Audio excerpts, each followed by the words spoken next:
Grace and peace, friends and family. Welcome to another conversation.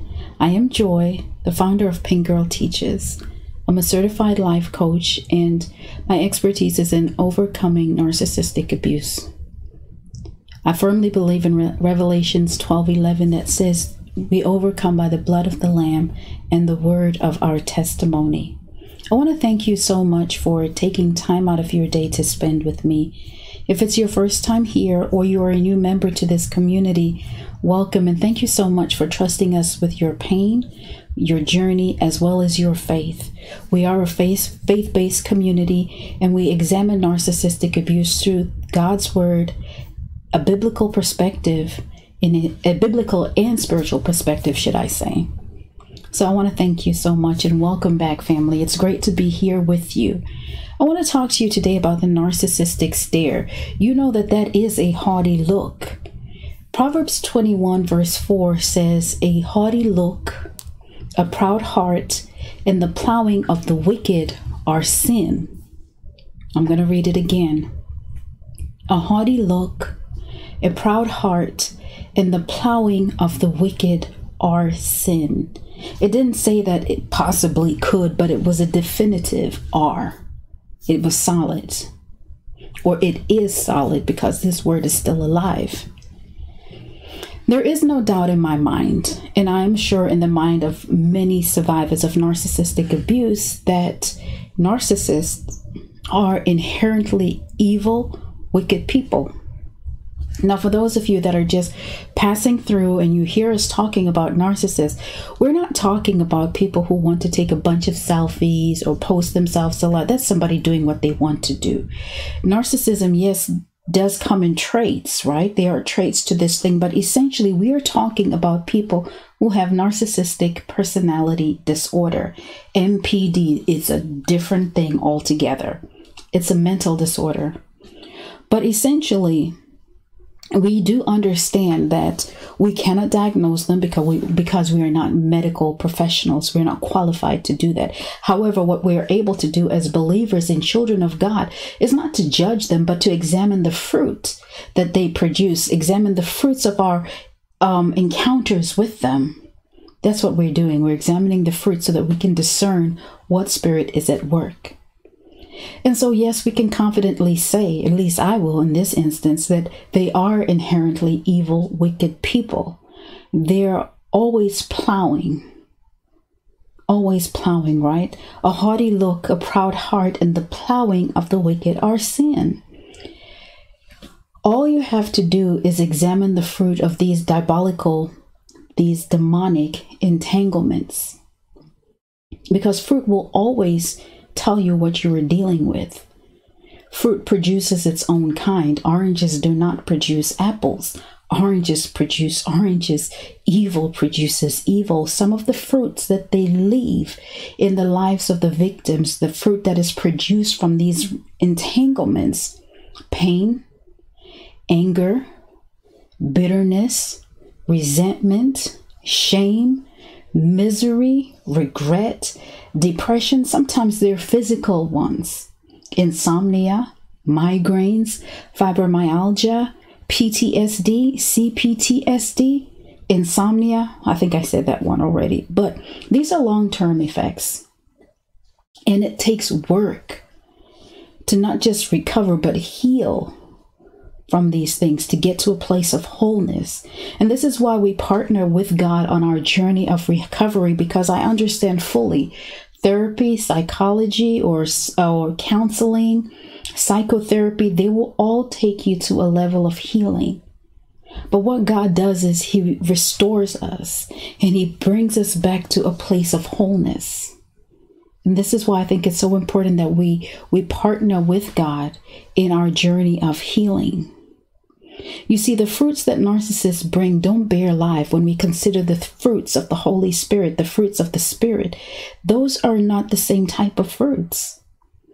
And what the fruits of narcissists, or, these narcissistic entanglements show us is that the seeds that they produced were evil from the beginning.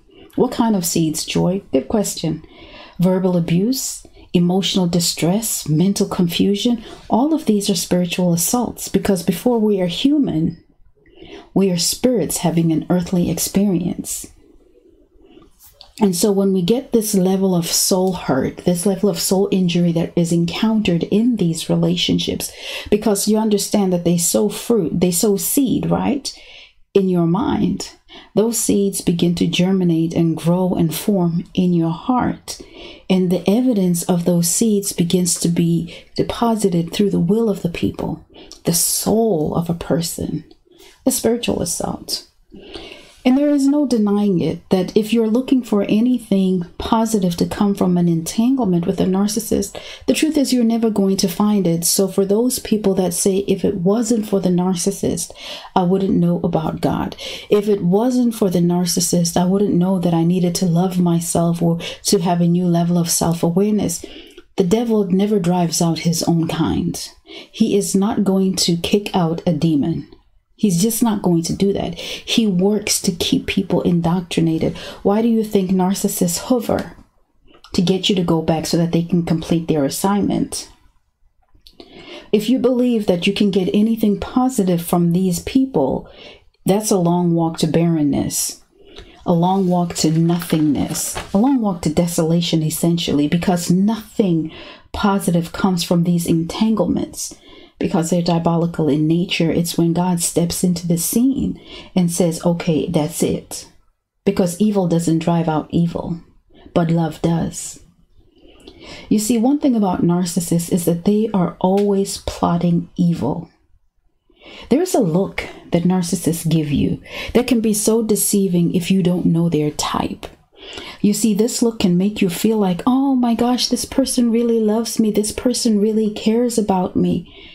I've seen some pictures on Instagram, maybe you have too, where there's a couple and, one of them is looking more intently into the other person. There's something about the pull from their eyes. And people say things like, I've never had anybody look at me like that. That's so affectionate. That's so loving. Narcissists do the same type of thing. When they're love bombing you, or they're trying to get you back from a state of being devalued into love bomb. They look at you and it can give you this sense like, oh, it's so warming and endearing. Listen, I experienced this. But I also, listen, let me tell you how it went down, right? The look made me feel like, oh, this was affection. It was warmth. It was caring. But essentially what this look was, the same way a shark would look at a fish that it wants to go and feed on. It could be a school of fish, right? But it hones in on its target. The same way an eagle that is miles up in the sky spots a field mouse on the ground and it locks with that mouse because it knows it's about to go dig its claws into it and take that mouse into heights where it won't be able to breathe on its own. That's a sure death. It's the same look the same cold, calculated look. Even though it's disguised as something warm, that a predator uses to lock into their prey. And this is what we're dealing with here. But you see, what can be so confusing about this look is that it penetrates, right? And they get you to a place where you feel a little uncomfortable, maybe even intimidated. And then say something like, I've never seen someone so handsome. I've never known such a beautiful woman. You're remarkable, and I'm so lucky to have somebody like you in my life. I can't wait till we get married. I can't wait till we start a family. I just can't wait for our next chapter in life.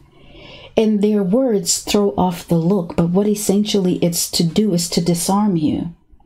Because if they continue to look at you that way, you would continue to feel uneasy and intimidated. But this is part of them mirroring you. They're learning you. They're overstepping your boundaries, even if you didn't know. They're overstepping your boundaries because it's a deep, penetrating look. But they want to hear from you. They want to be able to get you vulnerable. Because in order for them to manipulate you successfully, they need to know your vulnerabilities. And so here you open your mouth and you start coming into agreement with the words that they've been saying, coming into agreement with the wickedness. You just don't know it. But this is also, again, to manipulate you. I also told you it was an intimidating look, but it's one that is about control. And you know that if you've listened to me for any amount of time, you'll hear me say this a lot. Manipulation, control, and intimidation are all signs of witchcraft. There are many other people, pastors, men and women of God, who talk about manipulation, control, and intimidation all being signs of witchcraft. And that is what it is. Again, I'm going to say this. In order for them to manipulate you, they need to get you in a vulnerable state. They're trying to read you. They want your attention, and they're trying to put you at ease by allegedly admiring you. That's one look that they have. But then there's another look that I'm sure many of us were fully aware when we came across this one. It's the death stare. And one thing about psychology, what they call this is the reptilian stare. And I fully agree with them in this, because this is the look where their pupils are dilated and their eyes go from their natural color to a dark color. Sometimes their entire eye color just becomes something opposite from what it is. They can go from blue to green, from brown to black, or just black. Many of us discuss the black stares of the narcissist. I have another video on that. I'll link it to this one. But this is a look that is devoid of human emotion. And if you've encountered this look, listen, it is a terrifying look, and it can paralyze you. You know, the hairs on the back of your neck stand up. You get goosebumps because you're standing, or you've come face to face with pure evil, and you know it. Many of us in these moments actually feared for our lives because of what was being said. It was like darts laced with venom being thrown right into the depths of your soul. The word curses being released, and your spirit is vulnerable because you're terrified and you're in just a state of fight, flight, or freeze. A lot of times we just freeze in those moments. But what it does speak to is a deep, uncontrolled anger that they have, a deep, uncontrolled rage, and they're looking to leash it, or to unleash it, should I say. A haughty look, haughty eyes. You know, a haughty look comes from a proud heart. One thing we must remember, and that I think many of us are already aware of, is narcissists believe that they are superior to people. They work so hard to exalt themselves as high as they can in their eyes and in the eyes of those that are indoctrinated around them. You see, they are the weakest link. That is why they attach themselves to good, hardworking, accomplished, kind, loving, empathetic people, because they are none of those things. Yes, they admire those things, but they would use those things for evil. It's so twisted. But you see, this superior state of theirs, when they exalt themselves, it feeds their pride. Remember, Satan's promise was one of exaltation. It was not a promise of humility, but it was of exaltation. If we go to Genesis chapter 3, verse 5, this is where the serpent is deceiving Eve in the Garden of Eden. What he told her is that if she bit the fruit, she would be like God. Exaltation. But God, in 1 Peter 1 and 5, or 1 Peter 1, chapter 5, verse 6, what it says is, therefore, humble yourselves under the mighty hand of God, that God himself would exalt you in due time. To all things, there's a time and a season. But Satan was promising exaltation immediately. And that's pride. That speaks to pride, the pride of Eve, the pride of the narcissist, the pride of mankind. A haughty look essentially is looking down one's nose, and it's done by somebody who is arrogant. They're full of pride, and they act superior as they look down on their targets. One thing for sure is, and I'm sure many of you can understand this because you experience the disdainfulness of a narcissist. You experience their overbearing nature, their prideful and obnoxious ways. These are ways of haughty people. It's that exalted self-esteem. Now consider Lucifer, how he was able to exalt himself in heaven, that he deceived 1/3 of the angels and they all got expelled. Another example of a haughty heart posture, right? Because it's about the proud heart, and a heart postures to way the direction of a person. Also think of Pharaoh, how he was exalting himself, or attempted to exalt himself against the power of God. That's why he ignored every warning that came before a plague. And I'll also attach the Bible and the coffee and chat that we had this past Friday that discussed. It was the first in a series of narcissists in the Bible, and I discussed Pharaoh. So I'll attach this one also in the description, and you can watch that video as well as the prior one on the narcissist's dark eyes.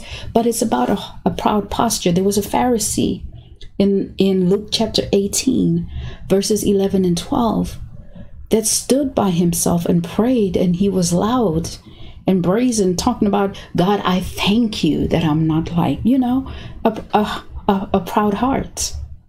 And that comes from a haughty look, the way he perceived the people around him, the way the enemy perceived God, jealous, envious, that he wanted to exalt himself above God in God's own creation, in God's own kingdom. Hello.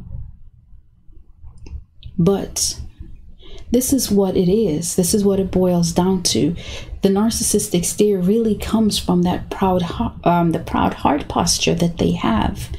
And it's always to accomplish the goal of the enemy, to steal, kill, and to destroy. I want to thank you so much for spending some of your time with me today. And I want to encourage you to continue to come from behind, fearless one, and pursue your most significant state. God bless you.